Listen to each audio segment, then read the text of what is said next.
ଜୟ ଜଗନ୍ନାଥ ଓଡ଼ିଶାବାସୀ। ଆଜି ଜାନୁଆରୀ 4 ତାରିଖ ଶନିବାର 10ଟି ଗୁରୁତ୍ୱପୂର୍ଣ୍ଣ ଖବର ଉପରେ ନଜର ପକାଇବା। ଆପଣଙ୍କ ଭଲ ପାଇବା ସ୍ୱରୂପ ଗୋଟେ ଲାଇକ୍ ନିଶ୍ଚିତ ଭାବେ କରିବେ।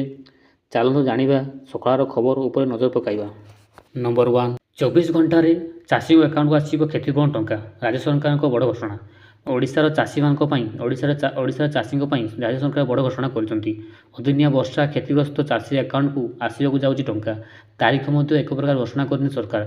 ଆସନ୍ତୁ ଜାଣିବା କେବେ ଏହି ଟଙ୍କା ଆସିବ। ଅଦିନିଆ ବର୍ଷାରେ ଉଜୁଡ଼ି ଯାଇଥିବା ଚାଷୀଙ୍କ ଫସଲ କ୍ଷୟକ୍ଷତିର ଆକଳନ ସରିଯାଇଛି। ସବୁ ଜିଲ୍ଲାର ରିପୋର୍ଟ ମଧ୍ୟ ସରକାରଙ୍କ ପାଖରେ ପହଞ୍ଚି ସାରିଛି।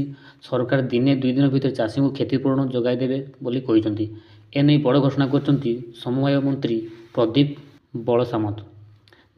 ବୀମା କରିଥିବା ଚାଷୀଙ୍କୁ ଉଭୟ ପଟୁ ସହାୟତା ମିଳିବ ବୋଲି କହିଛନ୍ତି। ଉଭୟ ବୀମା କମ୍ପାନୀ ଓ ସରକାର ମଧ୍ୟରୁ ଚାଷୀଙ୍କୁ ମିଳିବ ସହାୟତା। ଏହାସହ ଯେଉଁ ଚାଷୀମାନେ ବୀମା କରିନାହାନ୍ତି ସେମାନଙ୍କୁ କେବଳ ସରକାରଙ୍କ ପକ୍ଷରୁ କ୍ଷତିପୂରଣ ରାଶି ମିଳିବ। କ୍ଷୟକ୍ଷତି ଆକଳନ ସରିଛି। ସବୁ ଜିଲ୍ଲା ରିପୋର୍ଟ ଆସିଯାଇଛି ବୋଲି ସମବାୟ ମନ୍ତ୍ରୀ କହିଛନ୍ତି। ନମ୍ବର 2, ମୁଖ୍ୟମନ୍ତ୍ରୀର ବ୍ୟକ୍ତିଗତ ସଚିବ ବଦଳିଛନ୍ତି। ଅରବିନ୍ଦ ଡାକୁଆ ହେଲେ ନୂଆ ବ୍ୟକ୍ତିଗତ ସଚିବ। ବ୍ୟକ୍ତିଗତ ସଚିବ କିଏ ହେବ ତାହା ନେଇ ଅନେକ କଳ୍ପନା ଜଳ୍ପନା ହୋଇଥିଲା, ତାହା ଆଜି ଦୂର ହୋଇଯାଇଛି। 2011 ବ୍ୟାଚର IAS ଅରବିନ୍ଦ ଡାକୁଆ ହୋଇଛନ୍ତି ମୁଖ୍ୟମନ୍ତ୍ରୀଙ୍କ ବ୍ୟକ୍ତିଗତ ସଚିବ। ନମ୍ବର 3, ସରକାର କଲେ ବଡ଼ ଘୋଷଣା। ଫେବୃଆରୀ 1 ଦିନ ଆକାଉଣ୍ଟକୁ ଆସିବ PM କିଷାନ ଟଙ୍କା। କେନ୍ଦ୍ରରେ ଥିବା ମୋଦି ସରକାର ଖୁବ୍ ଶୀଘ୍ର ଚାଷୀଙ୍କ ପାଇଁ ଏକ ଖୁସି ଖବର ଦେବାକୁ ଯାଉଛନ୍ତି। ସରକାର ପ୍ରଧାନମନ୍ତ୍ରୀ କିଷାନ ସମ୍ମାନ ନିଧି ଯୋଜନା କିସ୍ତି ଦେବାକୁ ଯାଉଛନ୍ତି, ଯାହା ବହୁ ସଂଖ୍ୟାରେ ଚାଷୀଙ୍କୁ ଉପକୃତ କରିବ। ଫେବୃଆରୀ 1ରେ ଉପସ୍ଥାପିତ ହେବାକୁ ଥିବା ପୂର୍ଣ୍ଣ ବଜେଟରେ 19ତମ କିସ୍ତି ରାଶି କୃଷକମାନଙ୍କୁ ମିଳିପାରେ। ଏଥିରେ ପ୍ରାୟ 12 କୋଟି ଚାଷୀ ଉପକୃତ ହେବେ ବୋଲି ବିଶ୍ୱାସ କରାଯାଇଛି। ଯଦି ଆପଣ PM କିଷାନ ସମ୍ମାନ ନିଧି ଯୋଜନାର ଲାଭ ଉଠାଇବାକୁ ଚାହୁଁଛନ୍ତି ତେବେ ପ୍ରଥମେ EKYC ଏବଂ ଜମି ଯାଞ୍ଚ କରିବା ଉଚିତ। ଯଦି ତୁମେ ଏହି କାମ ଶେଷ ନ କର ତେବେ କିସ୍ତିର ଟଙ୍କା ଆପଣ ଆକାଉଣ୍ଟକୁ ଆସିବ ନାହିଁ। EKYC ପ୍ରକ୍ରିୟା ସମ୍ପୂର୍ଣ୍ଣ କରିବାକୁ ଆପଣ ନିକଟସ୍ଥ ଜନସେବା କେନ୍ଦ୍ରକୁ ଯାଇ ପାରିବେ। EKYC କରିବା ପାଇଁ ଆପଣଙ୍କୁ ଗୋଟିଏ ଟଙ୍କା ଦେବାକୁ ପଡ଼ିବ ନାହିଁ। ସରକାର ବର୍ତ୍ତମାନ ଏହି କାମକୁ ମାଗଣା କରୁଛନ୍ତି। କୃଷକମାନଙ୍କୁ ଅର୍ଥନୈତିକ ଉନ୍ନତି ଓ ପ୍ରଗତି ଯୋଗାଇ ଦେବା ଲକ୍ଷ୍ୟରେ ମୋଦି ସରକାର ଏହା ଆରମ୍ଭ କରିଛନ୍ତି।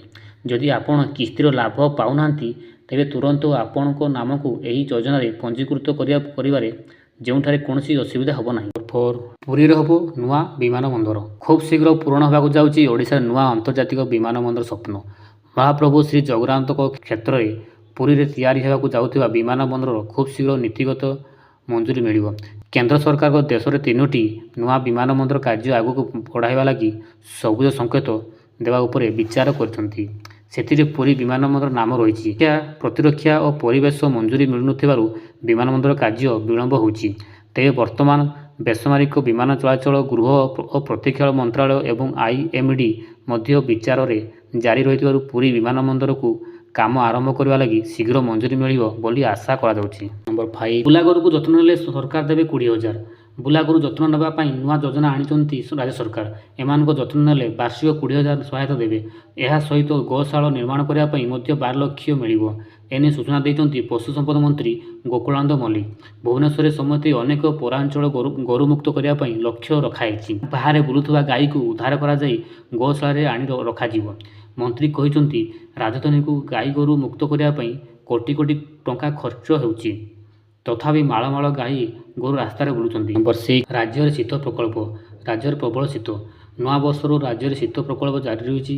ଅନେକ ସ୍ଥାନରେ ତାପମାତ୍ରା 10 ଡିଗ୍ରୀ ତଳେ ରହିଛି। 5 ତାରିଖ ପରେ ରାଜ୍ୟରେ ଶୀତର ପ୍ରକୋପ କମିବାର ସମ୍ଭାବନା ରହିଛି। ଆଗାମୀ 7 ଦିନ ପାଇଁ ରାଜ୍ୟରେ ପାଗ ମୁଖ୍ୟତଃ ଶୁଖିଲା ରହିବ ବୋଲି ଭୁବନେଶ୍ୱର ସ୍ଥିତ ଆଞ୍ଚଳିକ ପାଣିପାଗ ବିଜ୍ଞାନ କେନ୍ଦ୍ର ପକ୍ଷରୁ କୁହାଯାଇଛି।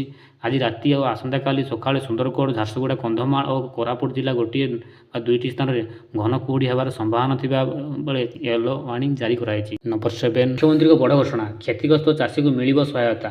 ଓଡ଼ିଶାରେ କାର୍ଯ୍ୟକ୍ରମ ମୁଖ୍ୟମନ୍ତ୍ରୀ ମୋହନ ମାଝୀ ଅଦିନିଆ ବର୍ଷାକୁ ପ୍ରାକୃତିକ ବିପର୍ଯ୍ୟୟ ଘୋଷଣା କରିଛନ୍ତି। ମୁଖ୍ୟମନ୍ତ୍ରୀ କହିଛନ୍ତି ରାଜସ୍ୱ ଓ ବିପର୍ଯ୍ୟୟ ପରିଚାଳନା ରିଲିଫ ପାଣ୍ଠିକୁ ସହାୟତା ଦିଆଯିବ। 33%ରୁ ଅଧିକ ଫସଲ ନଷ୍ଟ ହୋଇଥିଲେ ସହାୟତା ମିଳିବ। ଅଦିନିଆ ବର୍ଷାରେ 6,66,700 ଚାଷୀ କ୍ଷତିଗ୍ରସ୍ତ ହୋଇଛନ୍ତି। 2,91,000 ହେକ୍ଟର ଫସଲ କ୍ଷତି ହୋଇଥିଲା ବେଳେ 291 କୋଟି ସହାୟତା ମିଳିବ ବୋଲି ମୁଖ୍ୟମନ୍ତ୍ରୀ କହିଛନ୍ତି। NDA ଛାଡ଼ିବେ କି ବିହାର ମୁଖ୍ୟମନ୍ତ୍ରୀ ନୀତିଶ କୁମାର? ଇଡି ମେଣ୍ଟକୁ ଫେରିବାକୁ ନୀତିଶକୁ ଲାଲୁ ଯାଦବଙ୍କ ବଡ଼ ଅଫର।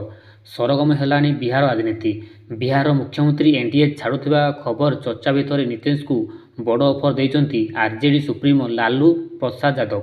ବିହାର ମୁଖ୍ୟମନ୍ତ୍ରୀ ନୀତିଶ କୁମାର ଇଣ୍ଡିଆ ମେଣ୍ଟକୁ ଫେରିବାକୁ ପ୍ରସ୍ତାବ ଦେଉଛନ୍ତି। ଲାଲୁଙ୍କ ଏହି ଅଫରକୁ ନେଇ ଏବେ ଚର୍ଚ୍ଚା ଜୋର ଧରିଛି। ନୂଆବର୍ଷ ଅବସରରେ ଲାଲୁ ଯାଦବ କହିଛନ୍ତି ଯେ ମୁଖ୍ୟମନ୍ତ୍ରୀ ନୀତିଶ କୁମାରଙ୍କ ପାଇଁ ତାଙ୍କ ଦ୍ୱାର ସବୁବେଳେ ଖୋଲା ଅଛି।